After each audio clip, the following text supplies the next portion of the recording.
Capítulo 14. En Jerusalén. Hay algunos momentos en nuestra vida que es imposible describir. Nunca los olvidamos y la impresión que dejan jamás se borra de nuestra memoria. Pero aún así, cuando intentamos hablar de ello con otros, incluso con aquellos a quienes más amamos, las palabras nos fallan y parecen demasiado débiles para expresar lo que queremos decir. Por eso no intentaré describir la oleada de sentimientos que me embargó cuando, por primera vez, vi Jerusalén. Otros que han tenido ese mismo privilegio entenderán lo que sentí, cuando el señor Stanley nos hizo detener a nuestros caballos en la cima de una colina, a unos 800 metros de la puerta de la ciudad, y nos dijo: «Bueno, ¿qué opinan de Jerusalén?». Ni Evelyn ni yo pudimos responderle. Sir William tenía muchas preguntas sobre las casas y los edificios del camino que conducía a la puerta de Jaffa, pero apenas escuchábamos lo que decían. En ese momento nos parecía de una muy poca importancia cuál era la casa del cónsul austriaco, cuál era la residencia del campo del Pachá, cuál era la escuela de las diaconisas alemanas y cuáles eran la iglesia y el convento rusos. Todos estos detalles nos interesaron más tarde, cuando ya estábamos familiarizadas con Jerusalén, pero en ese instante, cuando podíamos decir por primera vez en nuestra vida: «Esta es Jerusalén», no teníamos ni tiempo ni pensamiento para interesarnos en los edificios modernos de la ciudad. Seguimos cabalgando en silencio, viendo, como en un sueño, las multitudes que daban su paseo vespertino por el camino de Jaffa, gentes de numerosas naciones, de todos los rincones del mundo, vestidas con trajes tan variados como los colores del arco iris. El señor Stanley cabalgó junto a mí al atravesar la puerta de Jaffa y dijo en voz baja: «Sé exactamente lo que siente, señorita Lindsay. Es sin duda un momento maravilloso en la vida». Tuvimos cierta dificultad para cruzar la puerta, pues varios camellos y mulas cargados de equipaje salían en ese momento de la ciudad. Luego pasamos junto a la Torre de David y bajamos por una calle tranquila donde se encontraba el hotel en el que el señor Stanley nos había reservado habitaciones. Se despidió de nosotras allí, pues se hospedaría en el convento latino, en otra parte de la ciudad, donde ya se había alojado la última vez que estuvo en Jerusalén. La dueña del hotel era una escocesa muy amable y atenta. Nuestras habitaciones estaban impecablemente limpias, con suelos de piedra blanca, paredes blancas, cortinas blancas en las ventanas y cobertores blancos en las camas. No dormimos mucho esa noche. El cansancio y la emoción del día anterior ya habrían bastado para mantenernos despiertas, pero aunque hubiésemos querido dormir, no creo que lo hubiéramos logrado, pues los ruidos de la ciudad durante la noche eran tantos y tan variados que nos parecía que dormir en tales circunstancias sería algo muy difícil. Nuestra anfitriona nos había advertido que esperaba que no nos alarmáramos por los sonidos que pudiéramos oír durante la noche, pues había una boda en una casa cercana y la celebración duraría hasta la mañana. Así fue que, durante muchas horas, nos mantuvieron despiertas la música y los cantos, los redobles de pequeños tambores y los gritos y risas del grupo de bodas. Pero al amanecer, los invitados se tranquilizaron y esperamos poder dormir. Sin embargo, ahora nos molestaron los aullidos y ladridos de los perros callejeros, que por momentos eran realmente ensordecedores. Estos perros no tienen dueño, pero actúan como carroñeros de la ciudad, comiendo lo que encuentran entre los desperdicios y la suciedad de las calles. Cada perro tiene su zona asignada en la ciudad y parece existir entre ellos un código de honor, según el cual ningún perro debe entrar en otro barrio que no sea aquel donde nació, creció y consigue su sustento. En cuanto un perro extraño aparece en una parte de Jerusalén que no le corresponde, es expulsado por todos los perros de la calle que ha invadido, con tal estruendo que puede despertar a toda la ciudad. La pobre Evelyn se revolvía con cansancio durante la noche y realmente temí que enfermara de nuevo. Pero su alegre espíritu parecía sostenerla, pues encontraba diversión incluso en nuestras pequeñas incomodidades y me hizo reír a pesar mío, muchas veces durante aquella larga y agotadora noche. Finalmente, hubo un momento de silencio en el ladrido de los perros, pero entonces comenzaron a sonar varias campanas en los conventos griego y latino de la ciudad, y luego escuchamos los gritos de los arrieros y camelleros y el tintineo de los cascabeles de las mulas, cuando distintos grupos de personas partían temprano hacia Jope y alguna de las aldeas lejanas. Nos levantamos a las 8 de la mañana, cansadas y sin haber descansado. Sir William había dormido mucho mejor y estaba de buen ánimo, y muy deseoso de salir a explorar Jerusalén. No necesitábamos un dragomán que nos guiara por los distintos lugares de interés, pues el señor Stanley, que conocía la ciudad tan bien como sus propios habitantes, fue muy amable y deseoso de ayudarnos. Me parecía que no era solo amabilidad lo que lo hacía tan dispuesto a acompañarnos siempre. No podía evitar pensar que se sentía atraído por el dulce rostro y las encantadoras maneras de mi querida Evelyn. ¿Quién no la amaría?, me decía a mí misma, mientras pensaba en ello una y otra vez durante nuestro primer día en Jerusalén. Noté, no podía evitar notarlo, con cuánta diligencia permanecía cerca de nosotras, y cuán complacido parecía de que Sir William aceptara con gratitud su ofrecimiento de ser nuestro guía durante la estadía en la Ciudad Santa. Nunca olvidaré mi primer paseo por las calles de Jerusalén. En unas pocas semanas llegamos a familiarizarnos tanto con todas las vistas y sonidos orientales que apenas los notábamos, pero esa mañana todo era extraño, nuevo y lleno de interés. Primero cruzamos una plaza frente a la Torre de David, donde se celebraba un mercado de verduras, gallinas y huevos, naranjas y limones eran exhibidos para la venta por mujeres de las aldeas cercanas a Jerusalén y eran regateados y comprados por los habitantes de la ciudad. El señor Stanley nos llamó la atención sobre unas coliflores enormes, tan grandes que una sola bastaba para hacer la carga de un burro pequeño y tan pesadas que ni Evelyn ni yo podíamos levantarlas del suelo. Sentíamos curiosidad por saber cuán grandes serían las ollas en las que se cocinaban, pero el señor Stanley nos dijo que siempre las cortaban en pedazos antes de hervirlas y que una sola coliflor bastaba para alimentar a una familia durante todo un día. Había tanto ruido y confusión en ese mercado que era difícil mantener una conversación. Ninguna transacción comercial en Jerusalén se lleva a cabo sin una disputa tan feroz que, si ocurriera en Inglaterra, esperaríamos que terminara en golpes. El vendedor pide 3 veces más por su mercancía de lo que espera recibir. El comprador ofrece 1/3 de lo que sabe que acabará pagando, y entonces comienzan a discutir, a regañar, a gritar, a vociferar, a maldecir, a zapatear y a agitar los puños, como si el destino de toda una nación dependiera de ello. Vimos una de estas escenas de comercio en una de las calles por las que pasamos. «¿Qué sucede aquí?», dijo Sir William, mientras intentaba abrirse paso entre una multitud enfurecida y agitada, que gritaba y gesticulaba de la manera más alarmante alrededor de un camello y su conductor. «Ah, no es nada», dijo el señor Stanley, riendo, mientras escuchaba lo que decían. «Ese hombre en el centro de la multitud está comprando una carga de carbón, y él y el dueño del carbón están discutiendo por una piastra más o menos. En dinero inglés equivale a unos 2 peniques. «¿Pero quiénes son todas estas otras personas?», preguntó Sir William. «No pueden estar todos interesados en esta única carga de carbón». «Ah, no», dijo el señor Stanley, «pero pasaban por ahí en ese momento y se han detenido a dar su opinión, algunos tomando partido por el comprador y otros por el vendedor, y todos añadiendo a la confusión general con gritos, blasfemias y chillidos al máximo de sus voces». Nos alegramos de salir de la ruidosa multitud y bajar por una escalinata en la angosta calle. «¿Les importaría entrar aquí un minuto?», dijo el señor Stanley, mientras se detenía frente a un edificio de aspecto limpio y abría una pequeña puerta en la pared. Lo seguimos a una sala grande y ahí vimos una escena muy interesante. Alrededor del cuarto había mujeres judías, con sus pintorescos vestidos, sentadas sobre esteras en el suelo. Estaban ocupadas en diversos tipos de labores y una dama inglesa caminaba entre ellas, supervisando su trabajo y enseñándoles lo que no sabían. Nos interesamos mucho por todo lo que nos contó sobre estas pobres mujeres. Están aprendiendo poco a poco a hacer sus miserables hogares más luminosos y cómodos, y a confeccionar ropa para sus maridos e hijos, pero sobre todo están aprendiendo a amar la palabra de Dios, que se lee en voz alta mientras trabajan y que es un libro completamente nuevo para ellas, pues estas pobres judías de Jerusalén conocen tan poco del Antiguo Testamento como del Nuevo.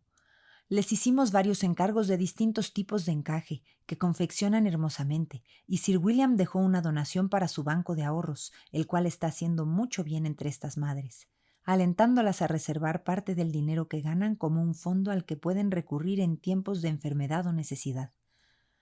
Luego pasamos de esa sala a otra parte del edificio, que funciona como escuela para niñas judías, y fue realmente agradable ver sus rostros alegres y escuchar sus respuestas inteligentes a las preguntas que se les hacían.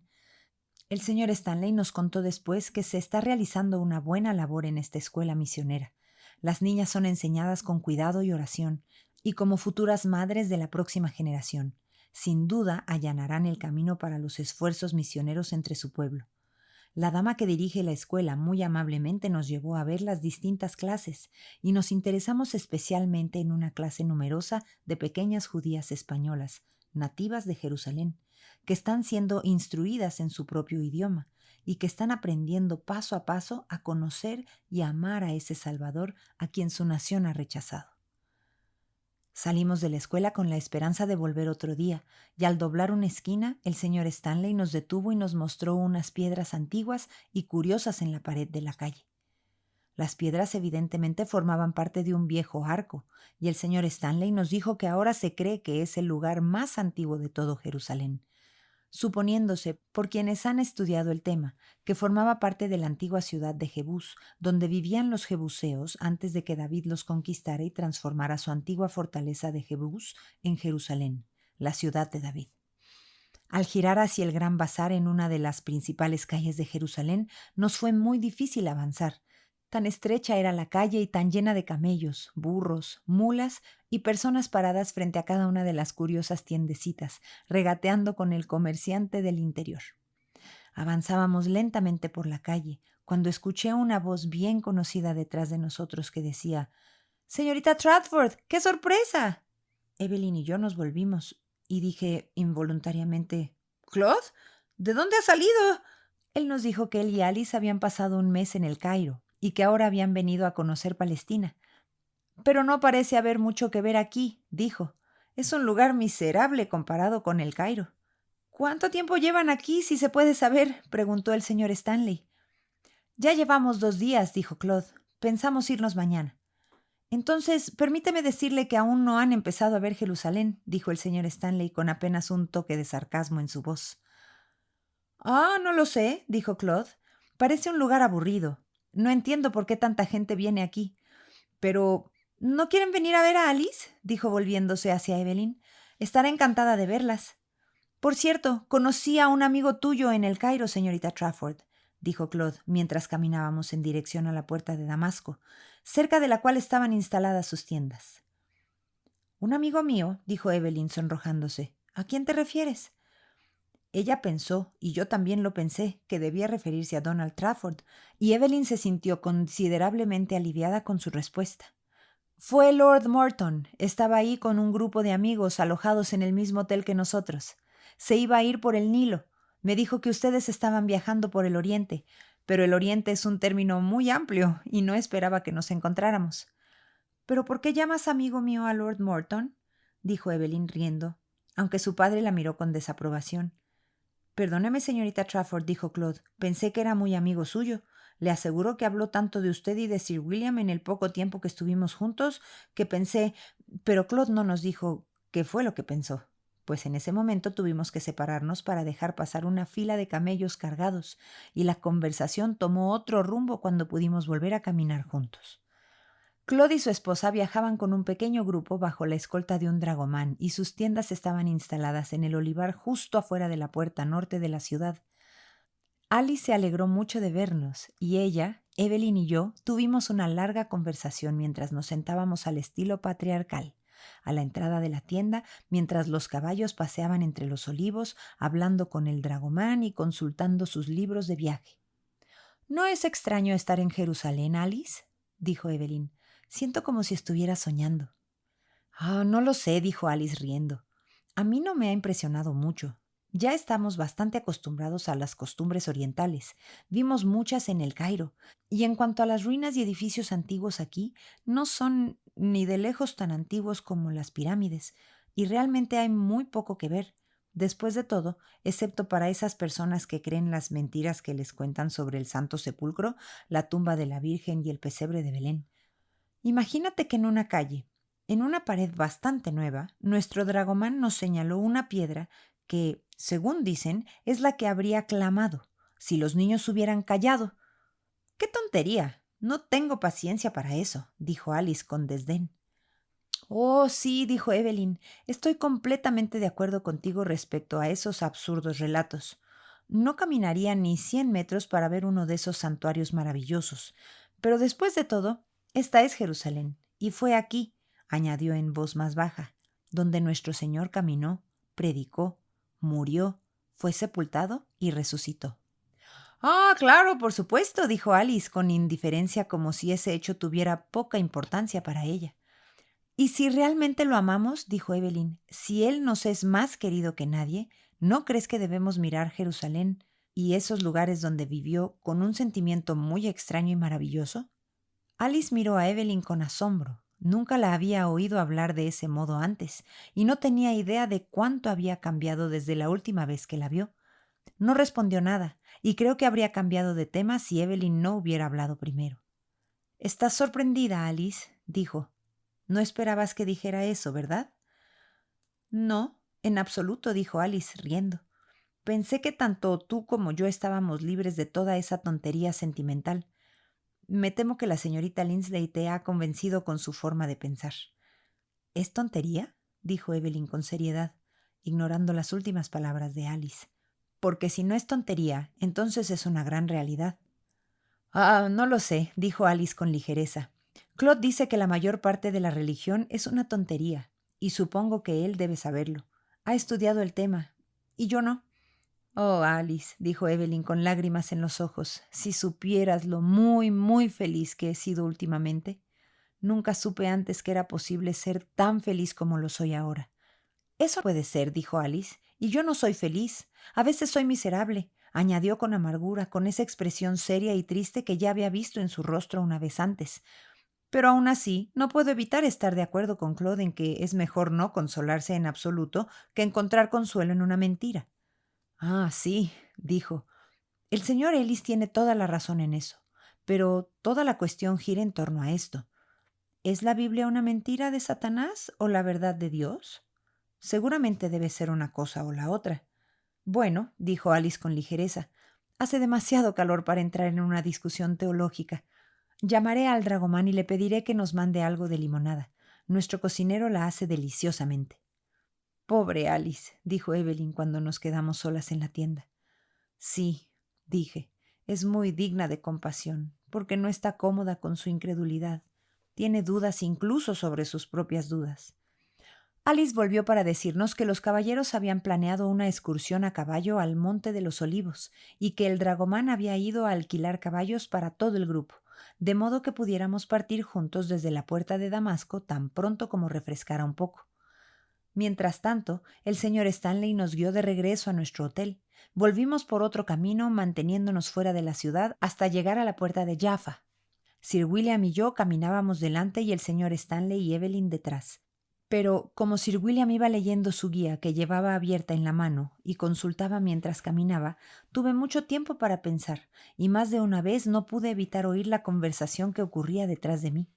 «Así que conoce a Lord Morton, señorita Trafford», oí decir al señor Stanley. «Sí, papá lo conoce muy bien, y le cae muy bien», dijo Evelyn riendo. «¿Y a usted no?», dijo el señor Stanley con seriedad. «Ah, no me cae mal», dijo Evelyn, «solo que me parece muy torpe y poco interesante. Creí que Sir William debía haber escuchado ese comentario, pero si lo hizo no dio señal alguna y parecía absorto en su lectura». «Lord Morton torpe. Lord Morton poco interesante», repitió el señor Stanley. «Entonces permítame decirle, señorita Trafford, que si esa es su opinión, estoy seguro de que no conoce realmente a Lord Morton. Nadie que lo conociera de verdad llegaría jamás a tal conclusión». El señor Stanley había hablado con cierta vehemencia, y Evelyn dijo con tono de disculpa: «Lo siento mucho, señor Stanley. Veo que Lord Morton es amigo suyo. No sabía que lo conocía en absoluto». «Sí», dijo él sonriendo. «Fuimos amigos en la universidad y hemos sido como hermanos desde entonces. Creo poder decir que conozco a Lord Morton mejor que nadie, y cuanto más lo conozco, más lo respeto y lo quiero». «Siempre me ha parecido tan tímido y torpe», dijo Evelyn. «Sí, así es con los extraños», dijo el señor Stanley. «Es un hombre altamente nervioso. Es su debilidad, y él lo sabe. Pero si logra sacudirse los nervios, es otra persona completamente distinta. Me gustaría que lo hubieras oído dirigirse a una reunión de estudiantes universitarios el otro día. No habrías creído que era el mismo hombre». «Dirigiéndose a ellos, ¿sobre qué tema?», preguntó Evelyn ahora más sorprendida que nunca. «Ah, sobre la fe personal. Lord Morton tiene un poder maravilloso con los jóvenes. No siente nervios al hablarles. Son ustedes, las damas, quienes lo ponen tan nervioso, dijo el señor Stanley riendo. Ustedes son seres tan formidables. Vaya, qué sorpresa, dijo Evelyn. No lo habría creído si usted no me lo hubiera dicho. ¿Y es un verdadero cristiano? Me alegra mucho saberlo. Sí, dijo el señor Stanley, es un hombre que vive muy cerca de su Dios, y su único deseo y propósito es llevar a todos los que están bajo su influencia al Salvador. De hecho, añadió en voz más baja, si no fuera por Lord Morton, señorita Trafford, yo sería hasta el día de hoy un hombre mundano. Fueron sus palabras y su ejemplo los que primero me hicieron decidirme por Cristo.